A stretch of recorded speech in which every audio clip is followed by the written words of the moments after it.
feel like I should scoot over so people can see Gusta better. Gusta. Oh, I went the wrong way. Mirrors. Mirrors are hard.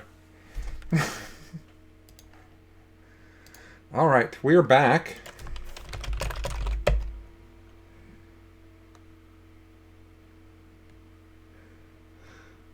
Someone says a Generalissimo listening to a Colissimo, but Colissimo is Peter. He's not here. Aw. Generalissimo is talking about how the Falcon said he should be building Corvus Black Stars. Ah. So that's why it's Generalissimo listening to Colissimo. Why is that plural? I don't feel like that should be plural. Just one black star is probably fine. No idea. John, talk. When I talk planes, I take threes. So. Oh, they come in threes. Yeah. Man, I hate planes. I was actually reading the Corvus Black Star a lot last night. I figured out that it's a Storm Raven that's 120 points cheaper for no reason at all, and it's still not worth taking. No, poor Storm Raven. I know. Yeah. No. It knows what it did. Admech flyers are where it's at. That's one of the things I think is so funny about the Druhkari book is that I kept arguing with people about whether Hellions are good, and finally I stopped and said, no, wait. Hellions are fine. Everything else in the book is so great. It's not that Hellions are bad. They just aren't good enough to warrant being taken over all of this other BS. Yeah, I mean, Hellions would probably talk about be Space in Marine. any other list. Yeah, I would take Hellions in my Space Marine army. No, I would take Hellions in my Tyranid army. Can you imagine them with Sisters of Battle? Imagine them with guards. I would like to use these miracle dice. Hooray! I'm in your back line. Hey, look! I made the charge. Yay! Okay. All right. So we're going to try this again, everybody. Thank you for tolerating us, is what I was going to say. Here we go again. Welcome to Best in Faction. A podcast about competitive Warhammer 40k. I'm Colin. I'm Mitch. And I'm Chuck. And this is Gusta. And we also have John Lennon here today, coming off of his slaying of all of Texas in John's largest career victory, which... before we had audio problems, you would have heard me verify with my good friend John that I talked to him multiple times a week that it is his largest victory, and it is in fact. He did not sneak off and win a larger tournament than 180 players without me realizing. So John did do that win with Druhkari, and I know that there's many people who are like, oh, should I just turn the podcast off? No, you should not, because we're going to talk about things that are not Druhkari today, that are very helpful for you guys doing better at the game, that are not Druhkari. We're also going to talk about what you should do against Druhkari, and we're going to focus on all of that over just asking John to tell us in detail about how he obliterated people with Druhkari. So, I mean, I assume it involves charges and racks and +1 to wounds. Yeah, some dark lances. Like just a soupçon of succubus. Something to that effect. Yeah, I'm sure it does. So, I do like to give a general update about what's going on. We are rocking forward with Charity Hammer. Unfortunately, I'm beginning to get the feeling that we will not have Canadians for Charity Hammer, and that is deeply sad to me because they're some of the most fun people that come. But as we get closer, I'm not convinced that the border is going to be open or that Canada is going to get their people vaccinated quick enough. So that's the big thing we're watching right now. I think. Tragic. I think so too. I think that we will be able to do Charity Hammer. We just might not have as many people as we normally do. Australia, it's time to step up. Come on, guys. New Zealand. Yeah, let's do right. it. We have some friends in New Zealand that play 40k Exactly. that could come. Yeah, let's do it. Like that's an even worse flight than Australia. You have to fly like to Australia and then fly here. It's not good. The other thing that's happening is in 2 weeks from today, Chuck and I will tentatively be at our first GT since LVO 2020. Yeah. So February. There's the Cathammer team tournament. That wasn't a GT though. Was it just an RTT? I guess it was. Because over 100 people. Because of how they rate team tournaments, it was an RTT. So we have the GT in 2 weeks, and then 3 weeks after that we have a team tournament out here where Mitch and Chuck and I are a team together, and we'll be doing a lot of coverage for the show of that because that should be a riot. The GT itself is weird. I'll just share. I know that Chuck knows what he's going to take because he's all in on the Sisters train. I really, it's 2 weeks out and I have no idea what I'm taking.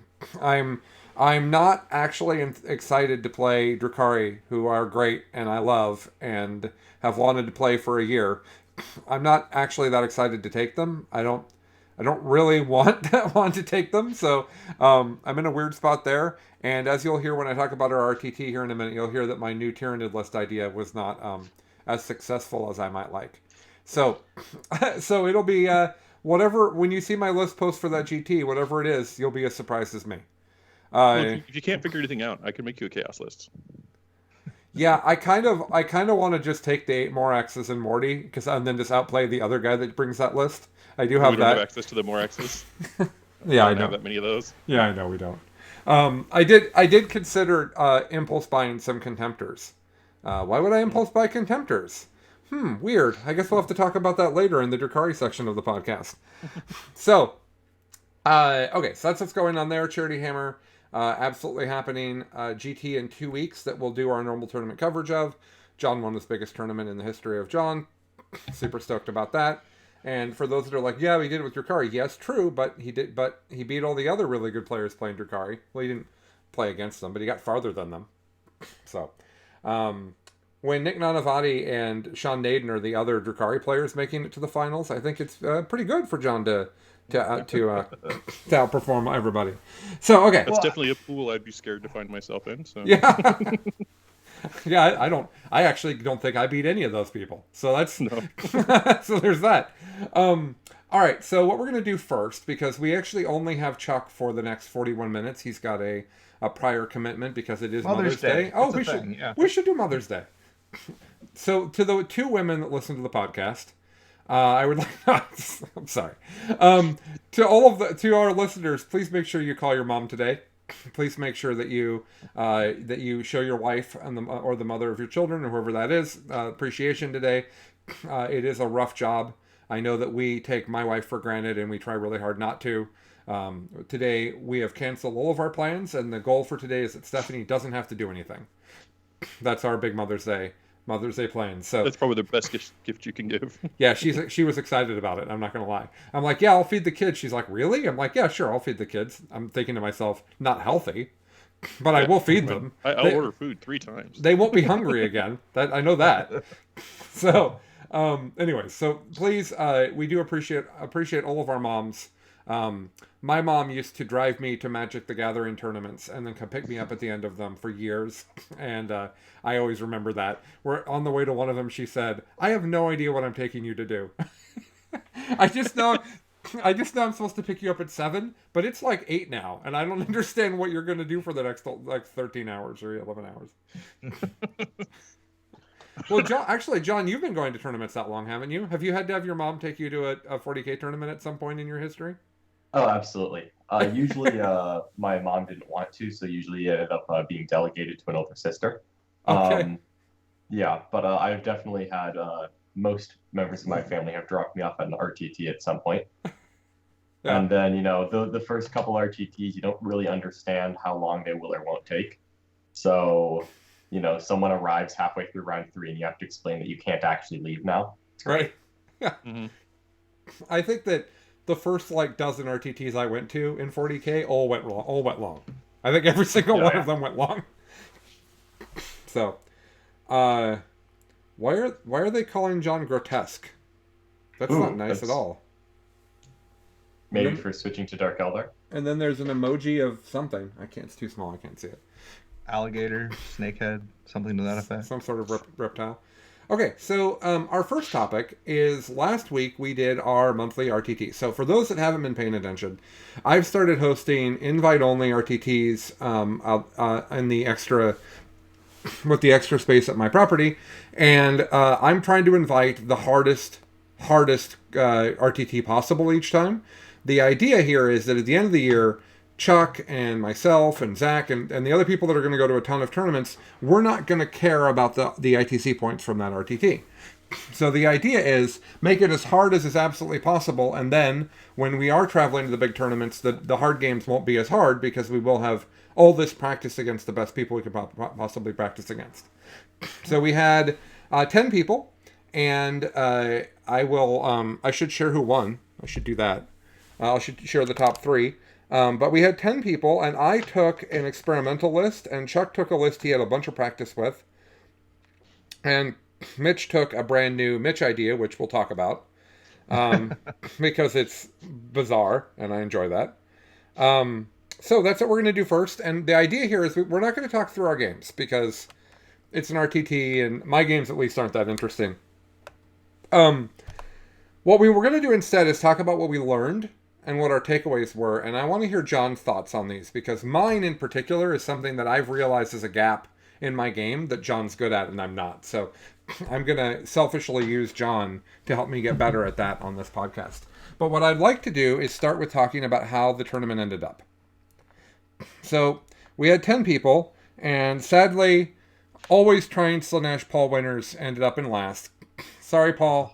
Paul did do me a solid, and took the bye in the final round because we had a drop. And I really appreciate that about Paul. And then right above Paul was Zach, who had to drop with White Scars. And then we get into the results. Dave Robson, went 1 and 2 with his Necrons. Mitch went 1 and 2 with his Guard you're about to hear about. I went 1 and 2 with my Nids. It's actually my worst tournament performance of my career. We'll talk about that. Chuck went 1 and 2 with his Sisters. So everybody at the bottom here, Colin, Mitch, Dave, Zach. Okay, those 4 people, actually Chuck as well. All 5 of those people have won a GT in the past 2 years. And I just think it's hilarious that they're all the 1 and 2 crew at this RTT. And then it's Tyler Bortel, who went 2 and 1 with his 2. Now it's 2 barbed hybrid duels, right? He doesn't have 3 anymore, and he's got Hive Guard instead. And then a bunch of Termagants. Pretty good meta response with all the Termagants adding all that in there. Hank took his Dark Angels to 2 and 1 for 3rd place. Steve Trimble taking a suspiciously close to John Lennon Custodes and Guard list went 2 and 1 and got 2nd. And it wasn't an exact copy. I don't think it was. He said it was similar. I don't know. Almost exact. And the tournament was won by Orcs. By Lucas. Came up here from Portland, said, "I'm not afraid of any of y'all. I'm also not going to play. Hero. I'm also going to dodge the people that I'm most scared of." No, I'm kidding. He came up here and he brought 120 boys and 14 smasher guns. I actually think that I have been unfair to this list entirely. This list just seems to wreck the majority of the people in the meta, and it's they have a crazy good skew, and they have no idea what to do about it. So yeah, it's a really, really good skew. Yeah. So that's how the RTT came up. Good job, Lucas, Steve, and Mark for top 3. This was Hank. It's Marcus's. He goes by Hank. Hank and Steve, and Lucas, all 3 of them, it was their first time playing at my home. They haven't been to any of the charity events or anything, so that was pretty fun. So that's what happened at the RTT. Now let's talk to the people that are actually here. Chuck, what was your takeaway, and what do you want to ask John about those takeaways? Because John plays Sisters, and you play Sisters. So it's interesting. Let's just go over generally my tell list. The story. Yeah, I've got 2 squads of Retributors, 3 Mortifiers, 3 Repentia squads, a 9, 8, and a 5. A bunch of Rhinos to put stuff in. It's very much the list that not about want a GT with some slight modifications that are mostly just this is what models I have compared to what he had. What I found in my so I lost 2 games. One of those was to Necron Arcing Lot, right? It was a ton of vehicles with OBSEC who can fall back and still shoot. The second game I lost to was to the Custodes and Guard. In both of those, I found that I was able to punch a vehicle and kill it, but then I lost the resource that killed it. And that meant I ran out of resources for killing, and both of those players understood that as well as I did when we went in. So they had no fear. They were just like, "Yep, you're going to kill one. That's great. Go ahead. But I'm going to follow up and take you out." I was able to play my jank pieces, like my Seraphim and stuff, better against the Custodes because they came into the backfield and harassed the Manticores and stuff. But against the Arcing Lot, they were just wasted space, right? They were standing on objectives or trying to block movement, that kind of thing. At the end of the day, I actually feel like normally I like to look at my performance, which I do think is important. One of the things that Colin and I talked about is we play jank on each other all the time. but neither one of us ever just sets up a gun line and blows the other one off the table. Yep. So I think that's where my growth can be.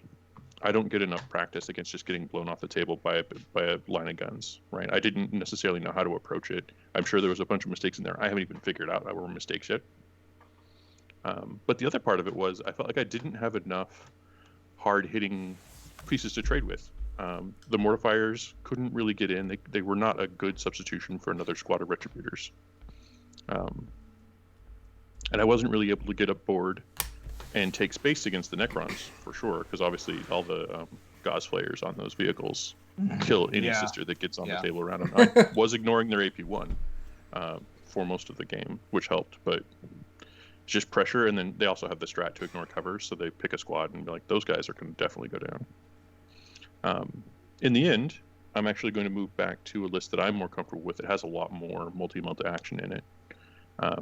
But the piece that I'm most curious about is I only have a very few number of games to play, to practice with, and I have to convince Colin to play a thing if I want to practice against it, but I want to get good at approaching a gun line and interacting with it. I feel like that's a gap in 9th edition knowledge. My 8th edition prehistoric knowledge didn't work as far as activity, so I guess that's the piece where I'm. Well, there's a good question there, John. That Adbec list that did so well at Dallas Open, how hard would it be for me to play that on stream? How much work would it be for me to learn that? What's the difficulty level of that? I think you can get it to 80% capacity very easily. Okay. Getting that last 20% up to where Mark Ertel plays it, that honestly is going to take a pretty good amount of reps.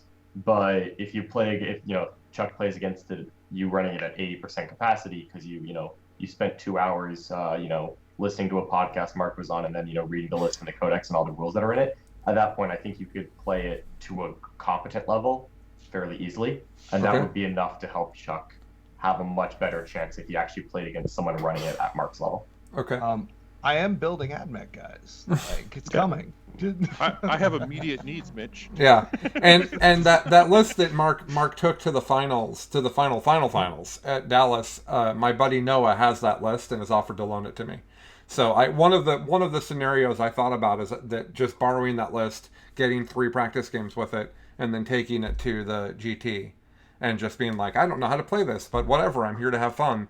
I'm not really in a trying to win all the things mindset right now. I haven't been to tournaments in a long time, and I want to get in, and I just want to have that experience again. Yeah, I don't want to go and have everybody be like, oh, Colin's not good anymore, but I don't actually know that I care about that right now. I think that I need the reps and the experience more than I need the victory. We've been in isolation in comparison to the people around us who've been going to events. They are way more up on what's happening, right? Yeah. So, gotta take our humble soup and go and learn. Exactly right. I do want to talk about what you said with John about. I want to talk with John about the thing that you said is the correct way that sentence goes together. John, you told me, I don't know, maybe November, maybe October. We were talking about the fact that nobody on the Art of War stream was playing guns. Right, you guys had like a year of 9th edition. Well, maybe it's not a year. You had a bunch of 9th edition. It's not been out. It's just been out a year. You had a bunch of 9th edition where everyone in Art of War was going hard into jank and hiding, and nobody was just putting guns on the table and going. And you made the decision to start doing that. And I'd be curious to hear how that went. Do you feel like you got other people to play guns? Do you feel like you're preparing people better because of that? What do you think of the practicing versus gun lines? Yeah, I think it helped a lot. A lot of, especially during peak COVID and peak quarantine. Obviously, we've been doing content creation this whole time, which has been safe because we all live together. So we're very self-contained. But you definitely get comments on the internet that we're just in a like a fishbowl, and we're not playing things that are actually good. And we took some of those things to tournaments when allowed, and I disagree with that. But it was still a valid criticism, something you want to watch out for. So I did decide to just bring a couple gun lines. The first was that I brought out a combination of Garden Sisters that I thought was as many bullets as I could put into a list. And that worked really, really well. I hit a couple of different guys in the house and just shot them off the table with firepower that would redeploy or run out of a rhino or arrive from reserves and just put cheap and efficient firepower downfield. Then the next thing I did was I bought a Night Army. I kind of wanted one anyway. It was a nice quarantine project. I had an airbrush. It's a good time to get a Night Army. And then I just kind of fought against like our slightly jankier than normal, Death Guard list that's relying on like Poxwalkers and tricks, and just absolutely destroyed it. Just period. There's nothing to be done. It was wonderful.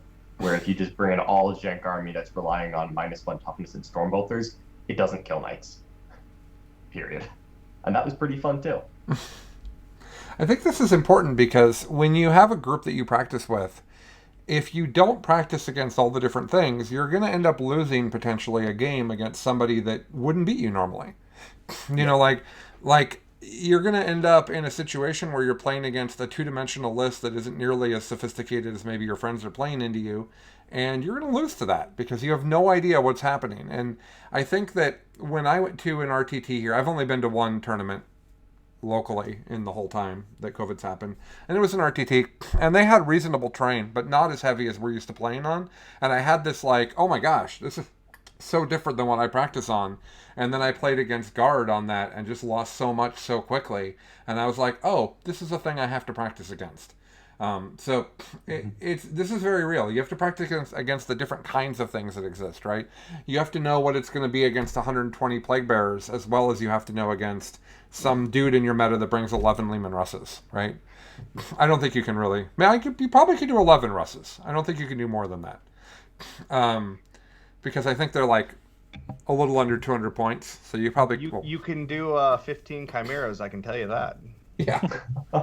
Well, speaking of which, Mitch, I'm more interested in you telling people about the list and how it works than I think hearing about your games personally. But I'd love to hear your takeaways from what you built and how it did. Sure. So I have, since I've moved to Bellingham, I have a one-way hour commute minimum every day, plus lots of other driving that can go with my job at times. So I have a lot of time to listen to audiobooks, and I have been going through the Eisenhorn and Ravner, and now I'm into the Beckwin novels, and really just been enjoying the fluff. And so I got, I had to come up with a list for this tournament, and I had been toying with this idea, talking with Peter Akey, he and I, of using Inquisition because they have such a powerful ability of reroll hits and wounds against, not just a book, but like a whole set of books. It's the way the rules are written, it's you're only excluding Imperium and Chaos if you take Ordo Xenos Acolytes. So that's very, very powerful. And with Dark Eldar popping up as like the thing in the meta, it made sense to build an Ordo Xenos setup all around basically the Ordo Xenos power, which is the psychic power, which is it goes off on a 5. It's super easy, and it makes everyone within 6 inches of the Inquisitor who's casting it, that's Ordo Xenos, not targetable unless they're the closest target in line of sight, and you can't declare charges against them unless you're within 6 inches. So that's a very, very powerful ability that goes off on a 5. If you take Eisenhorn, the warlord ability, warlord trait he gets is he can reroll a psychic test or a deny a turn. So it's very consistent to get it off. So I took 17 of them with Combi Plasma, and then I took 3 Ordo Xenos Jacaro as well. So what the Jacaro does, is they if I'm playing against a non-Xenos army, they pick a unit of acolytes, and on a 1 or 2, that unit is now rerolling all hits. 3 or 4, that unit is rerolling all wounds. 5 or 6, they're doing both again. So I can still power up these units to hit really hard, even if I'm playing against Sisters or Chaos, whatever. The last part of the Inquisition part is the other psychic power I take, which allows me to pick one of those units and have that unit target a character. So that character sniping ability can also make it so that I can keep people honest for if they want to try and engage more. I also take Cherubael, the demon host, with Eisenhorn, so that gives me a little bit of extra kind of melee ability and just a little bit of extra jank for that little Death Star. So that all of that is, I think, 515 or 525 points. And then the rest I took guard. Just went Catachan and double heavy flamer chimeras, 6 of them, and 3 fully loaded Valkyries with the las cannon, dual heavy bolters, and the missile pods that are D6 shots each. So those guys were meant to just be gunboats. I had Yarrick with them so they could reroll 1s, and then he also can give reroll 1s to the Catachans in combat. And he's giving reroll 1s to all of the las gun arrays on the chimeras, which are only really useful against Tyranids, GSC, or Dark Eldar. Yeah, you got to have T3 models for those to have any meaning at all. Otherwise, they're useless. But they're just extra shots and insurance. So I've got some guard squads. I've got some I've got a heavy flamer command squad with 3 flamers. The main reason for that is the veterans strat that they have actually works on command squads as well. So you can bump those up to AP1, re-rolling the number of shots for each and ignoring cover with an order. So that's a fun little like 60-point unit that does a lot of damage, or 55 points. So all of that together is just this big blob of wounds and obsec that pops out of the chimeras you have to can open that are flaming you in combat, while my Inquisition hides behind all that and can't be shot, is the idea. And it's so neat. The last part of that is the Valkyries, when they hover, are ballistic skill 3. So they become like tank commanders almost, for less points and a transport capacity and the ability to deep strike and a lot of it's a trade-off, but they're shockingly durable and they can't be ignored once they're in hover. But you can't tie them up in combat because they're flyers. Well, also, they're more wounds than a tank commander. And they also... I like that when they start on the table, they're -1 to be hit. I know that once they hover, they lose that. But there's still the alpha of you've got them on the table and they're being shot before you're going, right? Before they're hovering.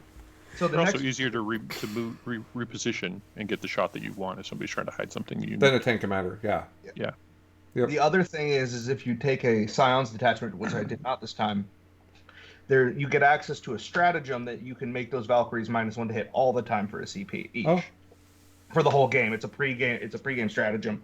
You just pick Valkyries and you can be like, these ones are all -1 all the time. That's pretty cool. So, John, as the lover of Imperium jank, do you have any questions about this ridiculous thing that Mitch has created? No, I actually when I saw the list, I went and did my homework on it. I love the I love the Order of Xenos detachment. I like the Valkyries a lot. Actually, I'm much more open to them now than I have been in the past. I think it's a combination of the meta is more forgiving of them, and also they've been progressively getting cheaper because GW has not had Valkyries be good in a while. In a very long time. Yeah. So it's just one of those units that progressively gets 5 points cheaper every time I look at it, and eventually it's going to be good. And right now it's actually at the line where I would really think very hard about taking it in the list, which is awesome. Because Valkyries are so cool and they're an iconic guard vehicle. Just it's been a while. There was a point in 8th where I tried to make Bolgren jump, where Mitch and I together tried to make Bolgren's jumping out of Valkyries a thing. Yep. That was I've got these planes full of giant ogres and they're driving towards you. It was great. I'm now considering them in chimeras because there is a +2 to charge strat for units getting out of a chimera. So that might be a thing. Oh yeah, that could be. I just wish that they were Blade Guard.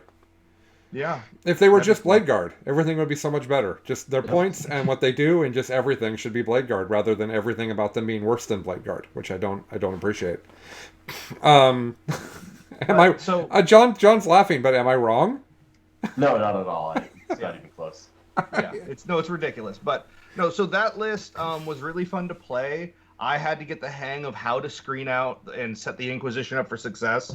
I made a misplay turn 1 against Lucas, who won the tournament, where I got greedy and I was trying to make sure I had options for rapid fire targets and all these things. And if I had just pulled back a little bit more and put Eisenhorn further back, he wouldn't have had to deny.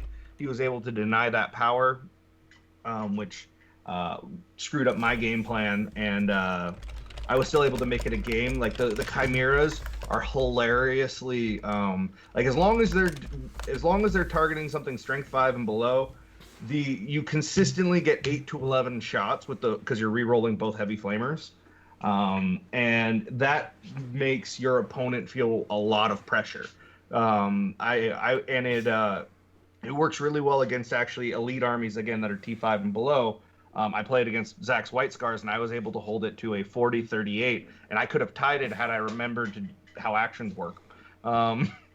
But so there's a lot of components I like in that list. I don't think that it all fits together. It's trying to do too many different things simultaneously. So I think I need to kind of focus in.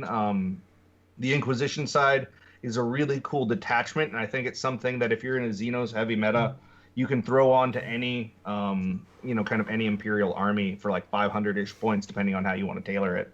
And it's just always going to be good. That was kind of my takeaways. Mm-hmm. I think the biggest thing I realized is, like, I've been playing the Guard Codex. I mean, not just me, obviously, but, like, we've been playing the Guard Codex, and it was one of the earliest decks as an 8th. And it has held up, not to be a top tier by any means Codex the whole time, but there's always play there. And I think it speaks to how something that GW has caught on to more, and we see it with Miracle Dice and other things, is giving an army a mechanic that is you can't necessarily interfere with, so they can always do their thing. And we see that with Guard Orders specifically. They had that from the get-go, but I think every army is kind of getting something to that effect now, of like, this is our thing and no one can really interfere with it. That allows the flavor of the army to work, and it also gives you a consistent set of a minimum playbook that you can count on. Mm-hmm. It's also good for setting the army apart, right? Like, nobody else does that. Absolutely. Which just makes you feel like you've got an army that's not your opponent's army. Yep, 100%. It's a great differentiator. Well, that's a great segue into me talking about Tyranids, who I believe are almost as old of a book. Yep. I think their book came out a month, or maybe 2 months after the Guard book. Because it was in November, and I think Guard was in September. Yep. So I had this brilliant idea that I would take the Democharon list, which has had such success. But the problem the Democharon list has, Druhkari are a massive problem. In fact, John, what happened when you played against well-played Democharon, like literally the list, at Dallas with Druhkari? How close was that game? I didn't play them at Dallas. However, I did a practice game with my Tyranids into Druhkari. And then at a different tournament, I played my Druhkari into someone else running my Tyranid list. And both games were absolute massacres, where if you go second, it's over on turn 2, and if the Tyranids go first, it's over on turn 3. Yeah. So that's hard to avoid. So I was like, well, what do I do to respond to the Druhkari meta with Tyranids? And I thought about that list. And in really good games, okay, when the opponent really has me in a good game, what happens is the Democarons die early without doing anything, and the rest of the army has to carry it through. And I saw that happen against Chuck's Buggies. I saw it happen against Druhkari, before the Codex at the RTT. I've seen it happen so many times. It's happened against Sisters in several of our games, Chuck, where the Democarons just were a distraction and then died, and then the rest of the army had to carry me through. So I had the idea, what if I drop the Democarons and Swarmlord, who's really there for them, and I take all of those points and I put them into Trogdor, which is the Harridan. And I have this giant, incredibly hard to kill thing. The shooting on the Harridan is ridiculous. It kills everything. If you they've put stratagems and stuff into it, it just obliterates people. Matt Evans just won a GT with basically with the Democharon version of the list that I've played, where you've got the 2 Demas, Swarmlord and Trogdor. So I thought, if I take 60 Termagants, so I've got all the anti-horde shooting, and I take all of the Chronos shooting, the Exocrine, the Hive Guard, Trogdor, and then I just play that. I think this is me before the tournament. I really think this will work. I think this is going to be a really hard problem. I think the meta right now has no answers for killing Trogdor. That's where I was coming from. Now, there's still an issue. Let's just lay this on the table. He cannot function turn 1 in Dawn of War. There is nothing to debate here. There is no argument. Do not listen to Facebook. The rules are brutally clear on this. Never listen to Facebook. But. The rules are brutally clear on this. People have been arguing about it. There is a designer's note a designer's commentary to explain how he gets deployed. It does not usurp the rule at all. It does not replace it. It's not even the same language as it. It simply does not save him from not being able to act on turn 1. And that's just really important because everybody's debating about it. Also, important note about Trogdor. Trogdor is aircraft. Always, even when he's hovering. Which means that he cannot hold you in combat and you cannot hold him in combat. If he flies up to you, you can go, okay, I move over here and shoot him. Don't care. Not in combat with him. That's a really important thing. That is not how he's being played. I've seen multiple stream games with him. That's not how he's being played. That is absolutely how he should be played. So, okay. All that said, I go to the tournament. First round matchup, Paul. And Paul brought a gazillion demonettes, like 100 demonettes and 30 noise marines. And Paul says, I think you table me without Trogdor. And I'm like, oh. And what happens? Paul goes first, and the Noise Marines absolutely dunk Trogdor off the table on the first turn. My assertion that he was not going to be an easy thing to kill, completely wrong. Just died immediately. I did not get to play with him. And then the list basically tabled Paul in 3 turns, just like Paul predicted, which feels really bad if you're a Slaanesh player. Basically 60 Termagants beat his army. Like, I had other stuff doing things as well, but basically 60 Termagants beat his army. Then I got matched into Chuck. Chuck has literally not beaten me in a tournament game before, but we both have been wanting it to happen. We've both been excited about it, and knowing it would happen at some point. And this was the day, and that was neat. And the way Chuck beat me exposed a massive weakness in the way that I'm playing and seeing the game. And so it was super helpful, and it left me recoiling. Not because Chuck beat me, that's great. Chuck's been getting better and better. It was going to happen, but because of what I learned. So I'm playing against Sisters and on Vital Intelligence, and I could not play the mission at all in any way, shape, or form. I was killing Chuck very, very fast, and I think that would have continued. But I ended up having to make incredibly high risk gambles in order to try to play the mission, and because of that, those gambles didn't work out, and Chuck ended up basically tabling me. And he won by quite a bit. And what I realized in that, first of all, Chuck and I agreed that it wasn't worth him math-wise to shoot at Trogdor. And then Chuck's Melta Sisters walked on the table, 1 unit of them. They're like, actually, all the strats, we're going to do like 38 damage to Trogdor. He's dead. Yeah. And I was like, oh, well, if 1 Melta Sister unit can do it with good rolling, he's not good. That's what I said. Like, I think I said that at the table. Oh, man, that's heartbreaking because if he can't survive against 5 Melta Sisters that don't even barely cost 100 points, like, he's not... Oh, no, that's a 150 point unit. It was a full-on Melta Sister unit. That's 4 Sisters and a Combi Flamer and all the juice. Fine. 150 point unit. Now, the funny thing was Trogdor did explode, and he does do 2d6-inch range d6 mortals, and he did do 16 mortals to Chuck's army. Yeah, I had a flank, and then Trogdor died, and then my flank was like, yeah, we're done, we're out. Yeah. And that wasn't enough. Just so we're clear. That was not, like, he killed way more than his points in that game. And it was still not enough to play the game.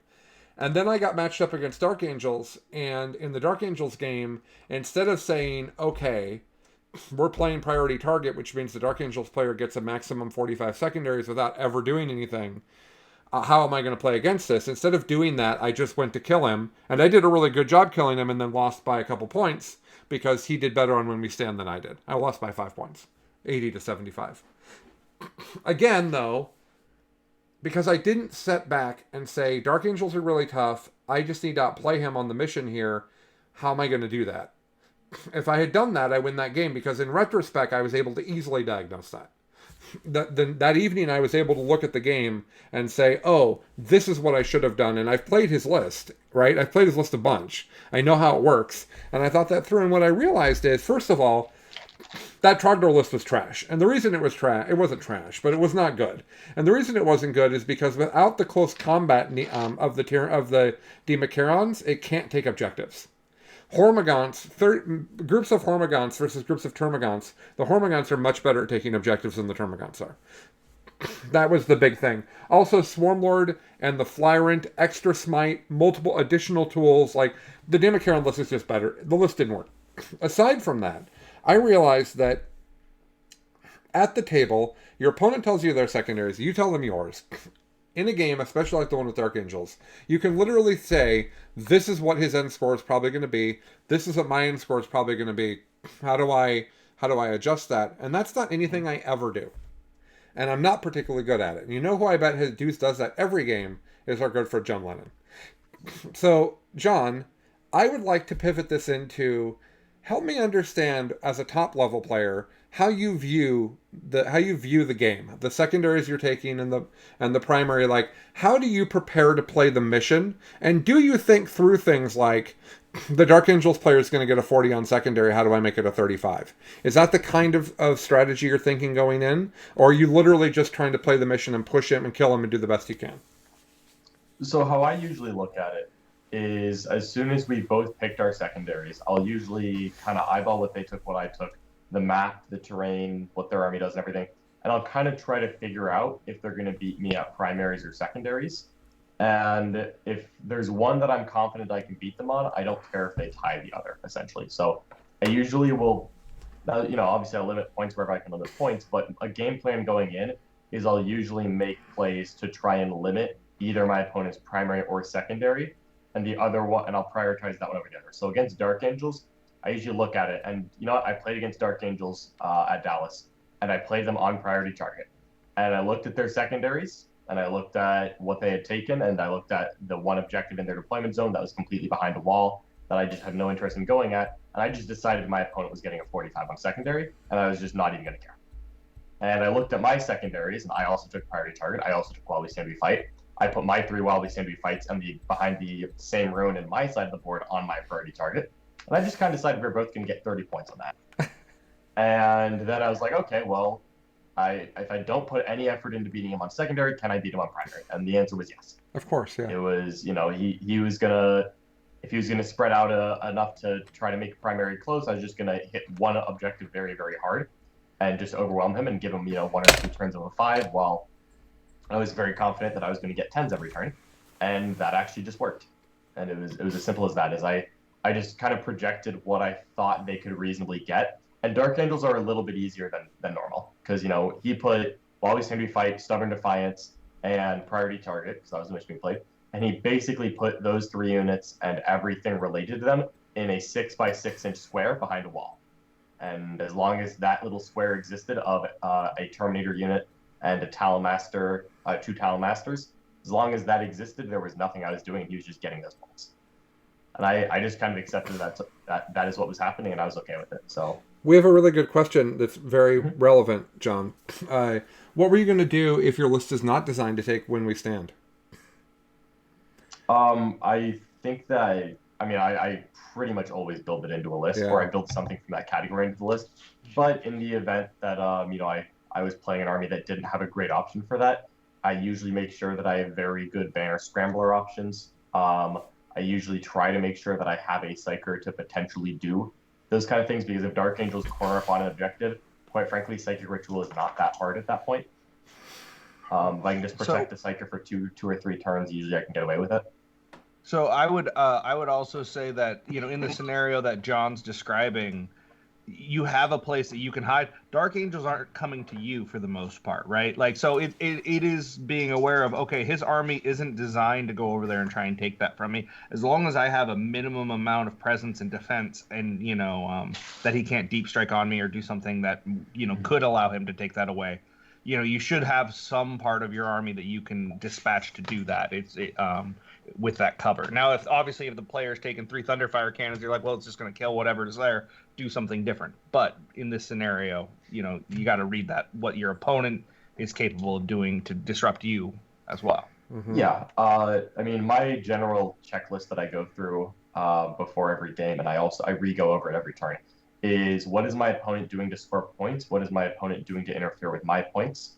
And the third question is what do I just conveniently deal with?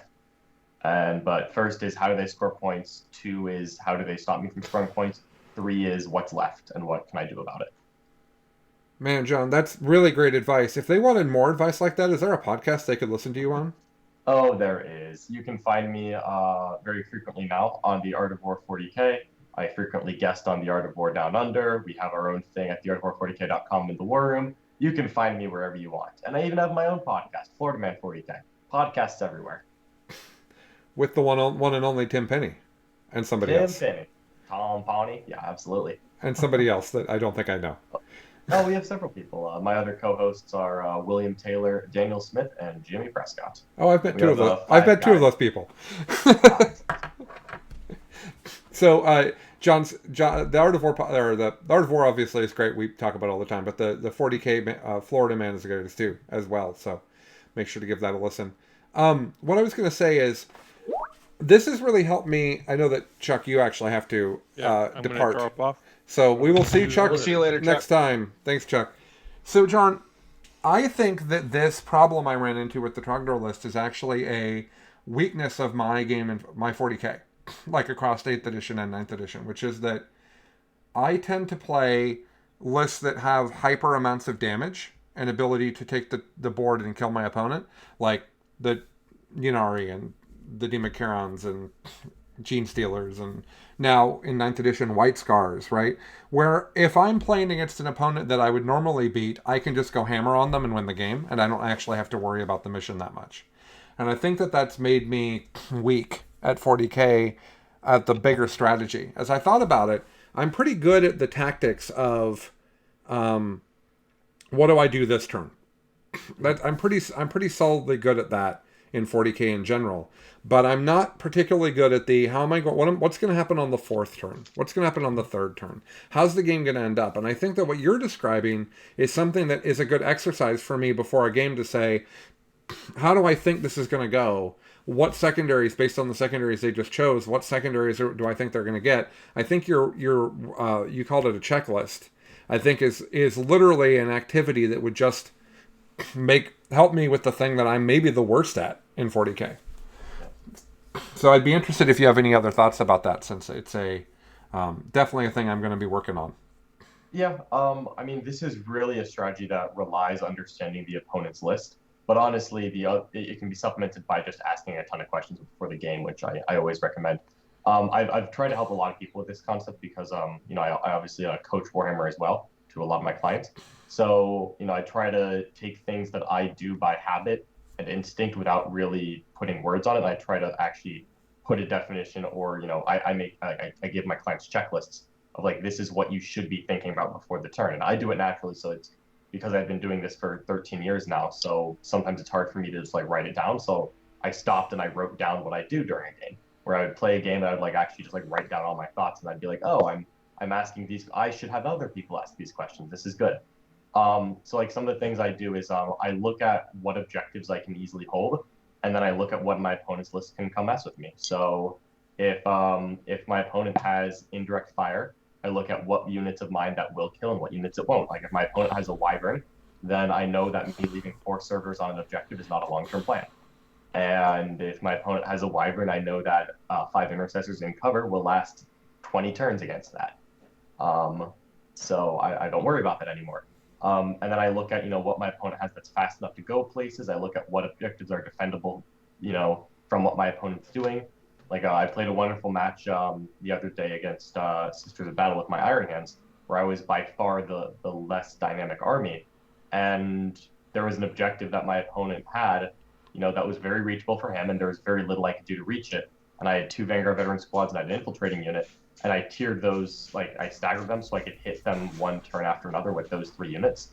But that was all I had that could mess with that objective. And there came a point in the game where there was nothing else I could do to get there. And this was one of our games in the Worm, so we often will like speak aloud what we're thinking about.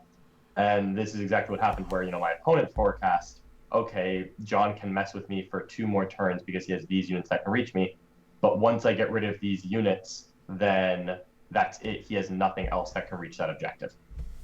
And that's exactly what happened. And if you can forecast what your opponent can do to interfere with your score, then you know how many turns you're going to hold it, and how many points you'll get. And my opponent basically called his primary score on turn 1. And he ended up winning by 2 points, for the record. It was enough. But you can, if you, especially, in a practice game, it's very easy because you can talk to your opponent. You can just ask, like, hey, what do you have that can cross this zone and get to the objective? And you know what? If you're playing Chuck or Mitch, they'll just tell you.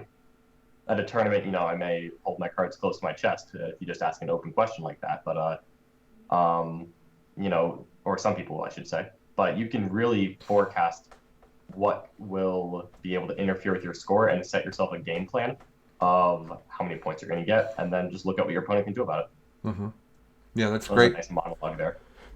But it was wonderful, John. I mean, it was really good, and I think that at least for me, I think it's the level I'm not doing.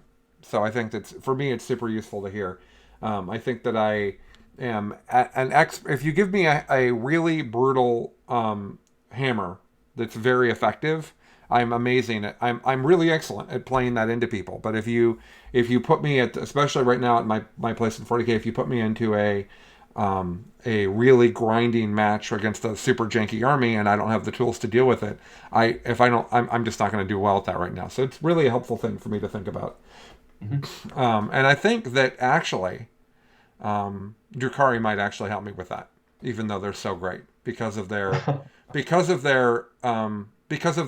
fragility and the fact that you can't just go you can't just go all in with Druhkari in every single game, even if you want to. So, okay. So with that, let's talk about Druhkari. But before we talk about John's tournament, I would like to talk first about the fact that we've seen a number of tournaments so far, including the Dallas Open, with lots of Druhkari. And yes, they are winning a lot. It's true. And yeah, they're going to need to probably be adjusted, but we also have new codexes coming out.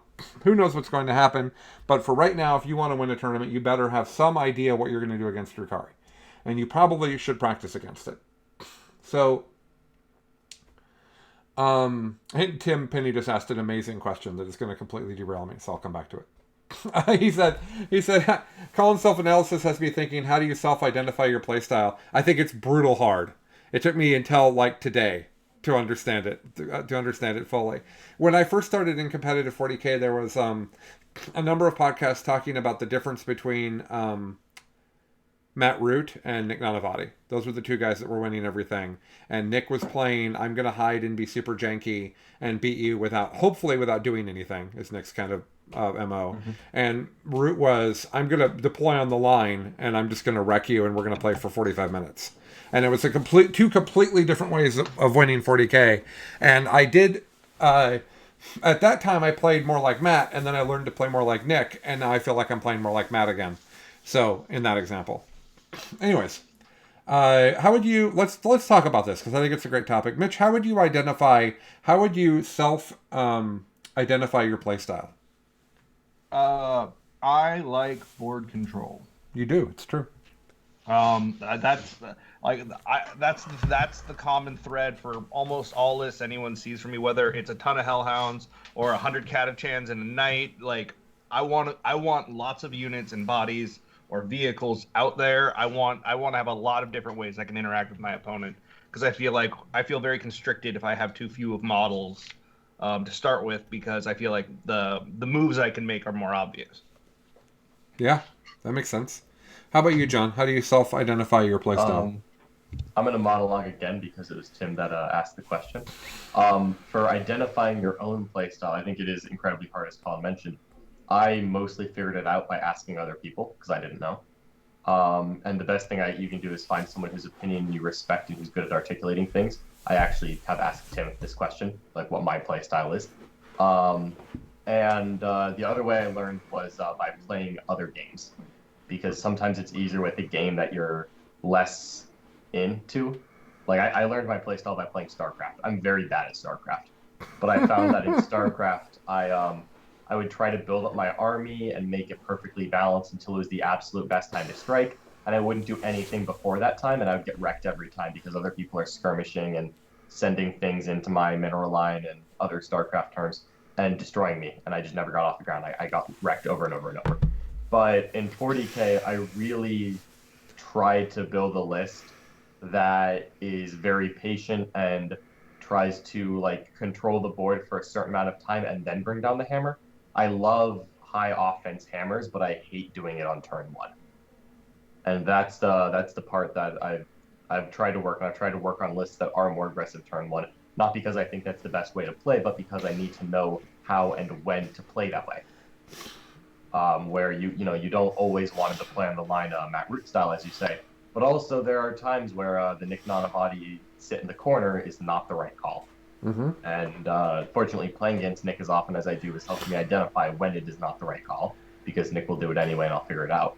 In practice games, at least. In tournaments, it's always a lot harder with him. So that, I guess what I think my favorite analogy was with an old Tyranid list from a past edition, which was called the Trapdoor Spider. And that's how I like to play, where I'm setting things up, I'm trying to pounce on people, but I'm trying to do it at the exact perfect right time, which is usually not turn one. Mm-hmm. Mm-hmm. And I'm trying to like build up my strength, play the mission, be cagey all around the board, and then drop an aggressive hammer blow at the right time. And that's always the tricky part of getting the timing right. That's how I love to play. That's so much the double stealer list, isn't it? It is, yes. With the two of us on the show, we need Alex here to really have the. I know. Yep. and that was a great list to play for my playstyle. That and G-Store Cult were very well suited to how I like to play the game. White Scars, exact same thing. Yeah. They really like to drop a hammer on people, but they didn't do it turn one. Well, let me explain why I brought up the Steeler list, because so you get to the table, right? And what's the first thing that you tell your opponent? The Gene Stealers go really far, and you didn't know that. They go really far. And then they ask you how far they go. They go 40 and can still charge. They don't go 40 anymore, but this is the before times. And your opponent then goes, oh man, and they spend their whole time screening that first turn charge. How often, John, did you make a first turn charge with Gene Stealers in that list? Because me, almost never. I'd say in a 5-round tournament, I probably charged on turn one once. Yeah. Once a tournament. I did it against all Lehman Russes, right? Because you go in and you wrap them all up and the game's over. So like, I just think that's so interesting, because everybody's then thinking, oh man, he's going to hit me really hard turn one. But in actuality, what we're doing is setting up, ideally, to have both Stealer units hit you turn two. Because that's way better. Or at least... Or worse. Yeah. Or at least hit you in an interesting way. So that's the Trapdoor Spider. I like that. I think that's great. Interestingly, Nick and you have been taking very similar Druhkari lists to tournaments, and Nick keeps getting one loss. And I promise that John is painting, guys. That looked really terrible. I just want to be clear that John's painting. So, God, that was distractingly awful. Okay, so do you think that Nick is losing a little bit more than you? Not that he's doing bad at all, but do you think Nick is losing a little bit more than you because of his predisposition to play KG in every matchup? Do you think that that's what's causing him to do slightly worse with Druhkari than you? I guess yes. I think that Druhkari definitely are very good at being cagey, and you don't have to go all out rush because sometimes it doesn't call for it. But yeah, I think I'm a lot more willing to commit to a game plan that involves us punching each other than Nick is. I mean, Nick's one notable loss at the Dallas Open was to Mark Hertel's AdMech. And Nick came and talked to me after the game, because it happened day one, or it happened day two, and then we had a night between day two and day three where there was about a decent chance I was going to play Mark later on in the tournament, and I ended up doing that. And Nick told me his game plan, and he told me all of the things that I shouldn't do that he did. And the entire conversation, I was like, why did you need a game to figure out not to do that? And I don't mean to be harsh to Nick here. I say that in a joking, lovingly while we were both eating a sandwich way. But he did not bring it down because he didn't want the game to turn into a shootout where he had to kill the AdMech vehicles. And my perspective was that I have to kill the AdMech vehicles because I'm getting wrecked if I don't. Right. And we took very different secondaries in our two games. Both of us went second against the rush, but I did very different things where I sacrificed some of my units purely to stop this Daiji scout move. Like I just threw a Mandrake squad out, 9 inches away from his deployment zone in a thin line to stop them from scouting and getting aggressive on me. And that let me deploy a lot farther up because I was not as worried about him going first, scouting, then moving and getting line of sight to all my stuff. And I turned the game into a much more bloody battle than Nick did. And I actually had to go against my nature. Turn one, I moved every single raider into line of sight and just went for it. Yep. And I did not want to do that. But I honestly, I think that 75% of the time, the cagey playstyle of Dark Elder is actually going to work better than going aggressive. But when you're getting shot at by AdMech that have 48-inch range las cannons with angles and indirect fire, that's not when you do it. Yeah. Interesting. I had a similar game against the 8 Morax and Morty list. Oh, man. Where it was just like, I can't stay back and play KG because Morty will just come over here. And eventually I'll get shot by everything. And so I had to go at him, and I took a ton of losses on the way there. But then once I got there, Druhkari had the tools to deal with that problem. But my initial plan in the game was to play KG, and like on the first turn, I'm like, oh wow, these losses, I can't. This is not going to be real. Like those lightning locks, is that what they're called? Just kill everything in the Druhkari army so incredibly. It's beautiful, really. Yeah. Okay, so before we talk any further about the tournament, what I'd like to talk about is you've now been to tournaments, Nick's been to tournaments, you guys have been practicing. If people want to have the best game possible, any faction's fine to talk about. What should people be taking? So, just to give the general anti-Dark Eldar game plan, there's 2 real ways, in my opinion, to try and get... If you're getting blown out by Druhkari, there are 2 good ways to make the game close. And if you can make the game close, it becomes who makes mistakes and who doesn't, at which point you can still win the game. Of course, Druhkari are the best army in the game, and I'm not going to lie to you and tell you they're not. But the first step is to make the game close. Because honestly, if you're just walking into Druhkari with your same list from January, the game will not be close. Step 1 is, or plan 1, is either get an Alpha Strike off with, incredibly efficient anti-Dark Eldar firepower and indirect fire and mobility and guns and whatever, and do so much damage that the game becomes fair, because your 2,000 points against their 1,500 is about balanced at that point. Or try to emulate their playstyle by going Hyper MSU. This is, for the record, the one that Jack Harpster tried with the Sisters of Battle, where you emulate the playstyle so that you can play the same game as them, and you're not going to play it as well as Druhkari because you can't. But if you can play the same game as them to an extent, and then find some kind of edge, you have a puncher's chance of beating them. So what we did here was, just to give an example of what this looks like, we took a Sisters list, we made it as MSU as possible, but we took 3 full stacks of Retributors with Meltas, so that it essentially became a 5 Rhino list packed full of MSU combat units that were fast, advanced, and charge, and very similar to a Raider list. But it was much better at popping transports than Dark Eldar. Dark Lances are good anti-tank, considering you don't have to invest a lot into them. They're very good, but they're not, 3 Retributor squads with full Cherubs and Miracle Ice and Canvas and Paladin support. So it turned it into, the Sisters vs. Dark Eldar game here turned into, we're both playing boats packed full of MSU. You are better MSU, but I'm better at killing boats. So if the Sisters player could get an advantage on killing transports, it didn't matter that the stuff in the transports was worse because they were the ones dictating charges. Mm-hmm. And that was one of the places we found where you could try and bridge the gap. And Jack was able to get, he beat Dark Eldar twice. He had another very close loss to Dark Eldar. That's how you kind of try to do it. So, bouncing or going off of that for maximum MSU as the resident guard guy, like I feel like Scions combined with Chimeras has a lot of value, especially when you start looking at like Capic Eagles, where when you get out of a transport, you're +1 to hit, so you can have Meltas and Plasma hitting on 2s, re-rolling 1s, and then or giving them the order to be re-rolling wounds against vehicles. Or monsters. So like that's kind of where I've been looking towards, because you get that AP from the hot shots, you're able to be a little bit more of a tough egg to crack, because 85-point double heavy flamer transport does work. I think that I think this logic also is I'm sorry, let me let John respond to you, Mitch, and then I'll share my thought. I agree. The MSU playstyle definitely brings something that you just otherwise, it lets you play against it, and if your MSU is capable of punching out Dark Eldar units, that helps a lot. There's always the asterisk of you need to do well into the field as well, where that kind of guard list is not bad into the field, but I don't know if it's good enough to really need to have it still has bad matchups, for sure. It's got enough bad matchups that I don't like it as just a pure let's answer Dark Eldar, whereas Sisters are just generically good into the field.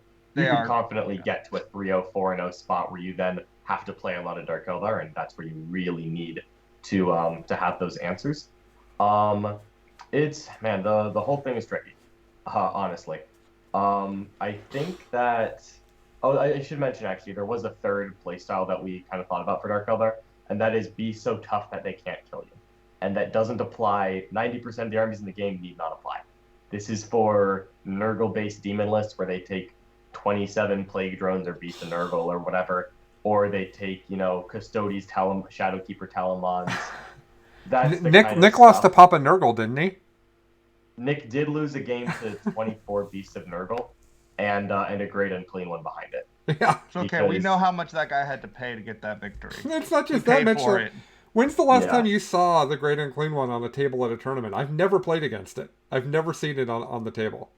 Well, to sum it up, it's about as hard as killing 3 rhinos with a 5-up invuln. It just costs more than 3 rhinos. Wah wah. Yeah, that's what it is, though. Okay. So the things that we've seen that are beating Druhkari, we've seen Sisters do it, we've seen Admech do it, and the Admech do it by having all the guns, basically, right? Isn't that basically how Admech do it? Yep. And then we've also seen White Scars have some success, and in particular, I can't remember his name. Oliver, is that his name? Oliver Smith. Oliver Smith out of Wisconsin. And he has had some pretty good luck, success, I should say, not luck. And he likes to take 3 Contemptors and 30 Vanguard Vets. And what I like about that is that the 30 Vanguard Vets become 6 units of 5, which is MSU, which is exactly what you're talking about. And any one of those units, unless it has to fight last, right? Any one of those units wrecks any unit of Druhkari that it charges, unless it fights last. So you've got to play around that. So I think that's really interesting. And then we also saw, and we've also seen Chaos doing well, just in general. I see that Brad Chester lost to Chaos, which I didn't know. Nick has a Druhkari tournament lost to Chaos. Somebody else I know lost to Chaos in the final round of a tournament. So Chaos is also doing well. Is that just because of the durability, do you think? I think it's a combo of durability and Chaos being very unconventional because they've been forced to be. Where Druhkari they take what is conventionally good and they just ramp it up to 11. Like, look at your conventionally good, this is what I want to play the mission. You're playing your Eldar, your Harlequins, your Sisters, your Imperium, whatever you're playing. Take that, ramp it up to 11, that's Druhkari. They just do the same thing, but better and more efficient than you. So it's very hard to beat them at their own game if you're doing the same thing as them. Chaos has never been able to play the conventional game that Imperium and Eldar are playing right now. They cannot play it at the same level, period. So Chaos players are forced to do unconventional things, like take Mortarion and chuck it in with Noise Marines. And things like I'm calling him out because he just walked into my house. Like Mark Perry has done. Mark was able to beat Nick's Druhkari once, and then had another very close game with them. Like, that's the kind of thing that could go into a tournament and absolutely believably beat Dark Eldar. And that's important because I can't walk into a tournament if I don't have a good chance at the Dark Eldar. I won't do it. I won't show up if I don't have a chance at the Dark Eldar. I'll just stay home and watch a movie. Right. So let's ramp on that. That's not the right word. Riff on that. So let's say LVO is 2 weeks from now. Sure. Okay, and you can take any models or anything you want. So don't worry about hobby leg. You can't take Druhkari, but you want to win LVO. What are you playing? Honestly, right now I would probably go with my White Scars list, very similar to what Oliver Smith brought, or in 4 weeks I might bring my Ultramarines, just because I want a little more practice with it. But I've been working on an Ultramarine list recently that is very good math into Dark Eldar. It feels very good into the rest of the field. I've played 3 games with it so far. I'm 3-0. It's a very alpha strikey list, so of course I've gone second in all 3 of my games to make sure that it's okay. Because it's designed around the redeployability they have, which with things like Invictor Tactical Warsuits, which when those deploy on the line and just go first against Druhkari, because they infiltrate with a crap ton of autocannon and weight of fire shots with. If you just go first, like an Invictor can conceivably pick up 2 Raiders. And realistically, if you put 2 Invictors down on the line, you're trying to kill about 3 Raiders with that, which is very, very doable. And then you have the whole rest of the Ultramarine list. And then if you go second, you get to redeploy to a point of relative safety and just try to do it again later. What else in that list, John? It's that. So it's 2 Invictor, 2 Redemptor, 2 Contemptor, 2 Suppressor Squads, 2 Landspeeder Storms, Chapter Master, Primaris Master of the Forge, Primaris Chief Librarian, 5 infiltrators, 10 intercessors, and a surfer unit, I think, off memory. Well, that sounds like great fun. I don't own most of that, so I won't be playing it. But Yeah, it does sound like for a minute there, I'm like, maybe all I have to do is buy 2 Invictor tactical warsuits, and then I can take this list. No, I don't own I don't own lots of that. So, it would be fun to play something. It would be fun to play Ultramarines and wreck people at a GT locally because that would be amusing. Okay, well, fair enough. So. Let's talk through your list from Dallas, and why don't you explain how it works and what it does? Because I think that is more valuable than talking through your games. It's just like Mitch said, what are the combos and why are particular things in the list? Let's do a little John monologue on Druhkari here, and then we'll ask him questions, Mitch. So, bottom line, the list is a triple patrol with Cult of Strife and Dark Technomancers and Blackheart. I'll kind of go through it. I'm basically lumping the 3 patrols into one here because Dark Elder just get everything. Okay. And my HQs are 2 Archons, Drazar, and the Broken Succubus who kills everything she touches.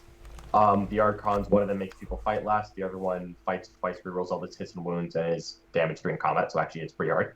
My troops, I ended up taking 9 because that's important. I took 3 Witch Squads that were 5, 5, and 8, and then the 8 girls have a relic on the Sergeant, so that they can trap people in combat even better than normal, which is incredible. 3 Catalyte Squads, 2 5-mans with a single blaster to take advantage of that Blackheart reroll, as well as a 10-man Cavalette Trueborn squad, so they're Ballistic Skill 2, with 2 more blasters and a Dark Lance, and then 3 squads of Racks, which are just Dark Technomancers with liquefier guns, because that's just mathematically like the best thing in the game. From there, I took 6 Raiders, all Blackheart. I took 2 squads of 5 Incubi, a squad of 5 Mandrakes, just to get a little bit of infiltrating tech in there. And then I took 2 Courts of the Archon. And the Court of the Archon is an 8-man squad that has 4 Urgles and 4 Slith in it. A Slith and an Urgle are a 3 wound toughness, 3 Gribbly that has a 5 up Philopane. So for 16 and 18 points per model respectively, it's a 136 point squad that's 24 wounds with a 5 up Philopane. And they get power from pain, so from turn 3 on, because they're Blackheart, they'll have a 5 up invul as well as that. And in close combat, a unit of 8 actually puts out 36 attacks somehow. So that also hits pretty hard, which is kind of cool. And that's the list. The general playstyle is that almost everything that's not a Court of the Archon pretty much will fit in a boat. I usually have like a 5-man warrior squad sitting on objective, but other than that, fits in a boat. And the boats carry people around the battlefield. There's like 24 units in there. They're all very cheap. There's a ton of OBSEC. All of it does damage. All of it is fast. All of it advances to charges on turn 2. Some of it does on turn 1. It has very, very good while we stands built in. The 2 Courts and my choice of either Drazar and the Trueborn, depending on what my opponent can kill in a given game. So it plays secondaries super well because it's fast, flies all over the place, and has good while we stand fights and kills a lot. It plays primary very well because there are 9 OBSEC units. So I can run out, advance and charge, contest things, get out of a boat, shoot, fire, and fade, contest things. I can do all kinds of tricks. And it's very hard to deal with because it's so decentralized. There is nothing in this list that I care about losing. There's no one thing in here that you can just delete and suddenly my game plan has changed. That's it. It plays the 9th edition mission set of reacting to the opponent incredibly well, and it has a very good damage output for when I want to hammer people. And did you do any tech in that list to help you with the mirror? Because I know that we talked about the fact that you were probably going to have to beat other Druhkari to win a tournament. Yeah, the mirror comes down to the Court of the Archon, because Druhkari are very good at just missile trading people, where they send one thing in, it kills one thing, and then their one thing dies back. And the Court of the Archon is the only thing in that army that absolutely cannot die to just one random Druhkari thing. 5 Incubi charging the Court of the Archon are going to get wrecked. Absolutely wrecked. And they're absolutely the secret sauce there. So in the mirror match that I played into someone who didn't have the Courts and didn't have the Racks, but they had more boats and Ravagers and more Trueborn, so just a lot more Darklight shots.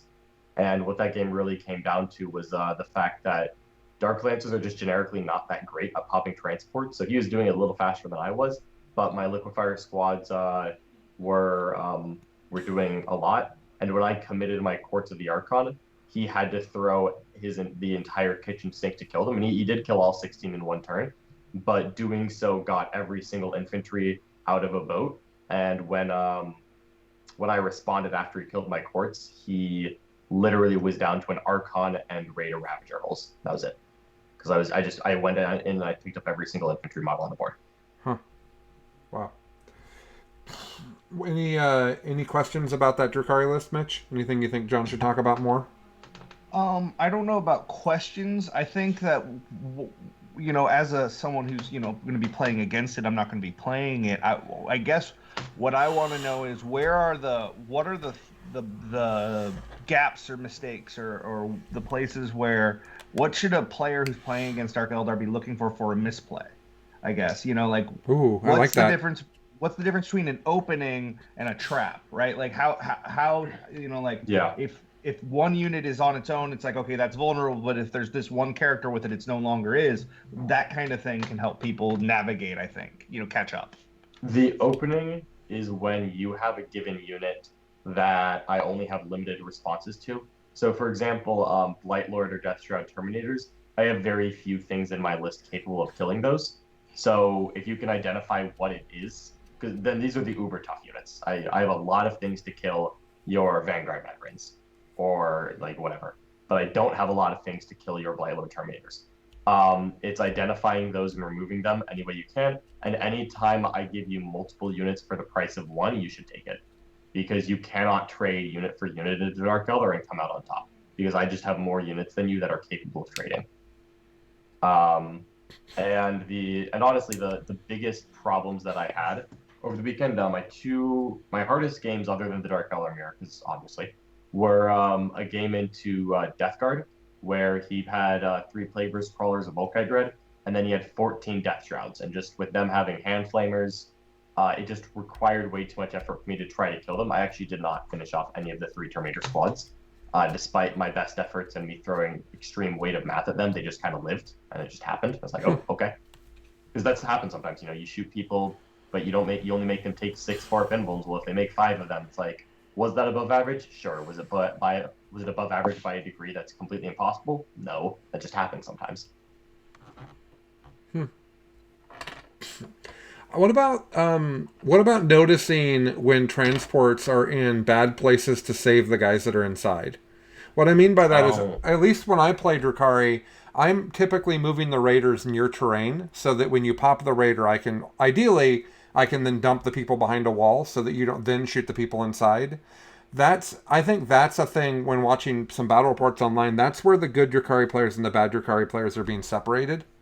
So what do you think about that, John? Or is that not as big of a deal the way you play it? No, that's a great thing to call out, actually. I should have mentioned that. Looking at where they can emergency disembark from a transport. Dark Eldar will love to emergency disembark because they don't need their units to be intact.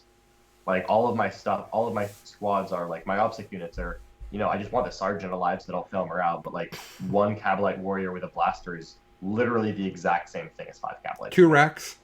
2 racks with liquefier. Like, the first 3 racks might as well. Like, I don't even need to paint them. They don't exist as far as I'm concerned. Don't even need to paint them. I did paint them, but they didn't do anything. And that's where the trap comes in, where a boat may look like it's exposed, but if it's in range to emergency disembark onto an objective, be careful. Again, my hardest game was the Death Guard one. That was one where I won by I want to say like 7 or 8 points. And there was a play in there where my opponent messed up and killed a raider at the wrong time, and I emergency disembarked onto his center objective, denied him 6 points on secondaries, and got myself 5 points on primary for an 11-point swing in the game. I won by 8. Wow. And that was a really big deal. Wow. We have a question. Did you intentionally submarine your points so that you can dodge Naden or the other lists that are hard to beat on every table? No, I did not. I scored as high as I could the first 2 games. I got like a 90 and 95 or something along those lines. Perfectly good scores. Unfortunately, that brought me into Nick Gower, who has won Dallas Open in the past and has the best Druhkari in the past. And I played him on a mission that was Hold 2 and Dawn of War. And Dark Eldar on a Hold 2 Dawn of War, you don't score primary points unless you table the other guy. And we had a very, very close game where I think neither of us broke 15 on primary. And that tanked my score. And then After that, I played into a Custodes list on another hold 2, and he of all things, he took an Ares and he just alpha struck me, and it sucked, and I lost a bunch of boats. And going second on going second on 2 consecutive hold 2 missions really tanked my scores, where I kind of went into early holes and had to claw my way out of it, which I did because I'm Druhkari. After that, I just stepped on the gas again, but as hard as I could, at least, because I was no longer doing hold 2s going second, and it kind of worked out from there. Right. But that definitely did drop me, and I played a couple of 1-loss people on the way back up to the top. But no, it was not intentional. Yeah, that isn't really how you approach 40K. No, right? I actually really wanted. I was very disappointed that I didn't get to play Sean Naden. I really wanted to on this tournament. And when John was trying to feel better about that, I said, well, John, you didn't play him because he lost to the guy that you beat. So it's probably okay. It could be worse. It was still a pretty good weekend. I'm trying to pull up Dallas Open so we can talk about the top lists, but I'm struggling. Wasn't it last weekend? I think it was last weekend. BCP has been having some really hard times this weekend. I actually had some of my list deadlines for future events pushed back because a couple of events I'm going to disappeared off BCP. So if you have questions, I'm pretty sure I have the top 8 committed to memory. Maybe the top 10. Oh, wow. Well, that's impressive. I found the correct weekend, at least. It started on the 30th is why. There it is. Found it. It did start on the 30th. Yeah. Okay. So this is an 8-round tournament with 190 people or something. And I will start at the top 8. And basically, John, just a sentence or two about each of these people on their list if you have something to say. Sure. Axel Johnson got 8th with Druhkari. I actually don't know Axel. That's fine. I don't know him. I don't recall his list offhand. I'm gonna guess Joni Velasquez got Death Guard as 7th. Same situation. I've never personally met Joni. That's fine. So I don't know much there. We're getting into the people that you know here. Mark Hertel got 6th with Admech. That's the person you played to win the thing, right? That was your final opponent. That is a very strong argument for them to change scoring procedures in the future. I actually think that we should start putting win path above battle points. Okay. As far as tiebreakers, because if you look at it, Mark Rotel went 7-1, lost to the person who finished first, beat the 3 players who finished 2nd, 3rd, and 4th, and came in 6th place. I've never seen a 1-loss player finish behind 3 people that they beat. Yeah. So that's rough. It's unfortunate because he had a very low scoring round 1 and a very low scoring round 8, and unfortunately that just kind of kept him below the other players there. Which, I mean, you know what? With the current tiebreaker situation, that's exactly what happened. But just looking at it from a feels perspective, that does not feel right. You beat Sean Naden. You beat Nick Nanavati. You beat Anthony Vanella. But sorry. So I don't like that. Okay, so the next above that, everybody's Druhkari. So the top 5 are all Druhkari: James Kelly, Nick Nanavati, Anthony Vanella. I'm not sure. Sorry, Anthony, I don't know how to say your last name, man. If it could be Vanea, it could be the double L as a Y noise. Don't know. Sean Naden, and then you, the one and only, living John Lennon. So what would you say about all those Druhkari? Is there anything to say about all those Druhkari lists? Did anybody do anything profoundly different from anybody else in that top 5? With the exception of Sean Naden, who was Druhkari and Yanari in Craft World, but it was mostly Druhkari.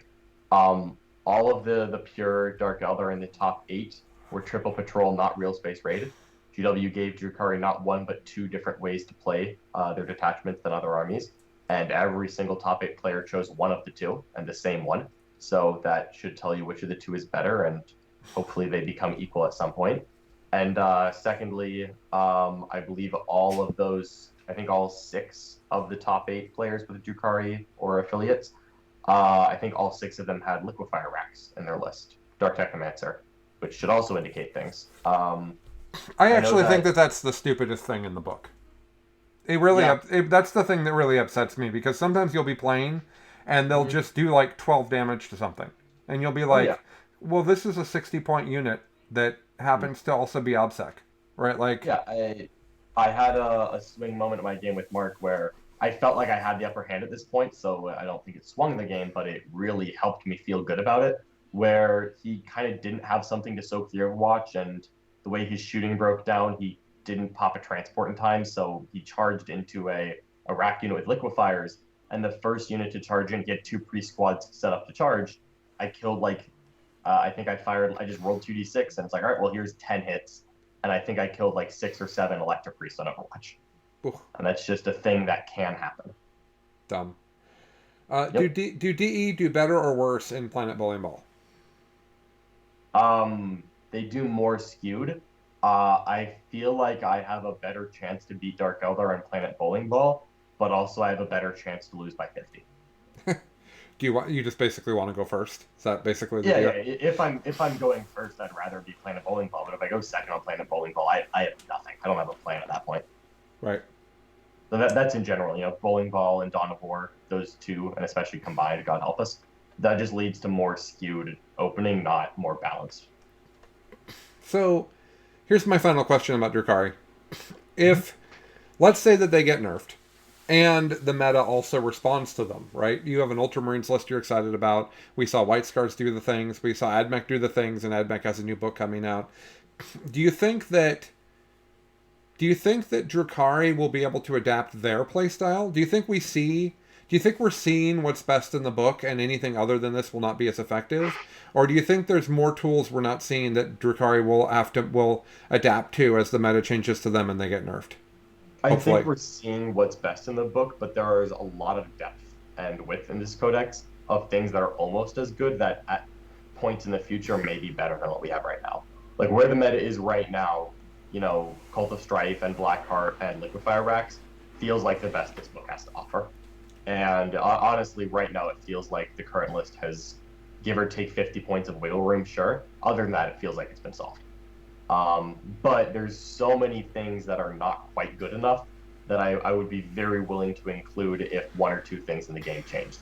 Where with all it needs is a couple new codexes, which we know what the next 3 are, and then all of a sudden, maybe we start putting in bombers or razor wing fighters or a different cabal or different units, different weapon options. There's so many options with Dark Eldar that I'm not even remotely worried about Dark Eldar being bad in the future. I think we could nerf the 5 things that I hate the most in this book, and it would probably still be the best codex in the game. And when you release a couple more codexes and then people start adapting as they play Dark Eldar more and you nerf 5 things, at that point, I think Druhkari are still solidly in the top quartile of codexes. And that's fine. I would like to try to guess the 5 things. Sure. John has not told me this. My 5 things are. Let me make sure I know what my 5 things are.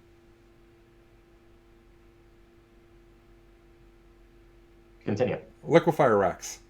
1. 300 attacks on a 60-point succubus. Okay, yeah, basically. Yeah. 2 command points for what you deem is no reason. I do hate that, yes. Okay. Basically, guys, the triple patrol makes it free, and then because your warlord's in one of the patrols, you get a 2-point refund. So they end up starting at 14 CP. I think it's intentional. Lots of people hate it. Okay, so that's 3 things. The souping. You hate that you can literally take anything in any detachment. Right yeah. You are 4 for 5 So there's an argument that you should just take all of your troop choices as liquefier racks, is the argument, because you can put them in every detachment and it doesn't really hurt you. But it does lose you Blackheart, which I think if you're running the court isn't actually a good trade. But it still exists and it's still dumb. Okay. The 5th most broken, most annoying thing that needs to be fixed in Druhkari. Raiders are too inexpensive. Yeah, Raiders plus 15 is what I want. Okay. I'm 5 for 5? All right. Yeah, 5 for 5. Love it. I think Raiders need to go up by more than 15. I think that Raiders are the big problem. I actually don't disagree with that. I just think that more than that is too much to change at once. I think they should go up 15 on Monday and up another 5 or 10 after that the next time there's a chapter approved. But I'm willing to merely do 15 and wait and see how it affects the rest of the codex. Yeah, that's true. Because that would be 6 by 15. So it'd be about 100 points. Yeah. That you'd have of less other stuff. Yeah. My overall thought process here is that every book has something broken in it, and Druhkari have too many things.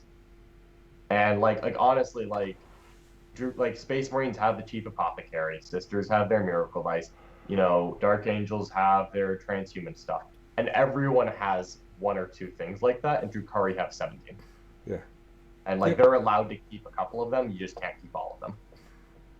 Okay. that is enough. That is enough about Druhkari, I think. Unless Mitch, you got anything you want John to comment on? We talked. That was I great. think we've kind of hit everything. And I know that we didn't go through the games like we normally do, but I honestly think this was more useful for me. I hope it was more useful for all of you that are listening too. We also, I agree. But we also wanted to make sure we were going. I think there's a lot of different things that people can say about Druhkari right now. Whether it's you should bring more chainswords or that they're the most broken thing ever. We're trying not to do the Space Marine thing of just getting immediately salty, and there's no like right now. We're in our Ynnari phase. Before they were ever nerfed, it sucks. Don't worry, GW will do something. Just be patient. Yeah. Okay, so that's what we have for right now. I'd like to remind you guys that we have a wonderful and fantastic Patron group that includes everyone on the show, including John Lennon. In fact, I've heard rumor that John talks more in our Discord than the Art of War Discord. That's what I've been told that. No comment. No comment at all. That's just what I've been told. I was not told that by John. Well, if you want to see his comment, you'd have to be in our Patreon. Do you like talking about centaurs? If you like talking about centaurs, you should be in our Discord group.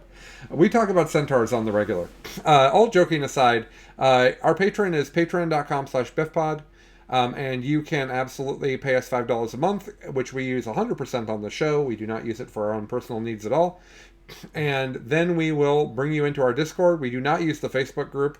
There's a lot of confusion on that. But we use the Discord. Lots of people in there. Conversation all the time. Lots of other things are happening. For example, this week we're going to start a video game Blood Bowl league. With a bunch of the patrons, where we're once a week you'll be assigned an opponent and your team will build up and we'll play Blood Bowl 2. So lots of that sort of stuff happening as well. There's tons of people looking for TTS games. It's just an all around great community that I strongly encourage you guys to take part of. And lots of pets pictures. We have regular pets pictures as well. And then next weekend I'm going to try to stream some games, and then the following weekend we'll be at a GT, hopefully. So that's what's up for us. John, what do you have coming up next tournament-wise? My next tournament is probably going to be in a little bit over a week. It's at the Cool Place GT. I think it's their Spring GT in South Georgia. I am planning to bring some variant of Marines to that, just because it's about 40 people, and I really don't want to bring Druhkari right now because they're not very fun. Mm-hmm. And it's not very challenging. And I think for a 40-person GT, I'd rather bring something I'm more interested in, more invested in, and something that will hopefully be better practice for me long-term, because I do not intend to play Druhkari at major events any longer than I'm forced to by GW. And hopefully they will rectify the situation soon, and then I will appreciate having more Marine practice. I will say that I feel that everything John just said, I feel so hard, except that I don't want to play Marines. I am an elf player, and was excited, and I will say that the wind is completely out of my sails. If I'm going to take Druhkari in 2 weeks, I have a lot of hobby work to do because my army is literally not ready. I don't know that I will. I don't know that I will do that. I just don't know. I don't know what I'm going to take. What you're experiencing, Colin, is exactly what happened to me when I was excited about Iron Hands coming out, and I was like, it's like my best painted models are my old Iron Hands. Dusting them off, and it's like, oh, well, I'm not going to play that. Okay, cool. Yeah, that's it. Like it just sucks. It sucks, and it's also our favorite books are not good right now. You and I, yep. I want to play Craft Old Elder. You want to play Space Wolves. This is where we're at. Regard, yeah. Either of those I would also happily play Tyranids. If the only thing that I could find that's effective for Tyranids wasn't so bad in Druhkari. So, yeah. I know Alex McDougall has a new prototype list. It's a triple patrol that includes GSC that he beat Druhkari with yesterday. So there is things happening on that front. I do want to point out that if you are one of the people that was plagued yesterday by an argument over triangles and how they affect charging on the internet, if people were trying to explain rules to you, you should be aware that is in fact from our Discord. We have the wonderful Tyler Bortel, who I tried to call Pythagornids, and it got changed, which was sad, to the arch. He's the arch heretic, right? Yeah, the arch heretic, which is pretty funny. That's from our group. I'm sorry. because that's a silly thing for us to spend our day arguing about. But I'm also not sorry at the same time. I love it. Yeah. Love it. As a judge, you love to see it. Yeah. Really, we're gonna, and like I was trying to explain to Stephanie what the argument was last night, and she's like, "How much math do I have to understand to get this argument?" I'm like, "Not that much, but you do need to understand how triangles work." like there were a lot of diagrams on the internet yesterday that were literally explaining to people how triangles work, and I think that's great. It's a beautiful thing. It was really great.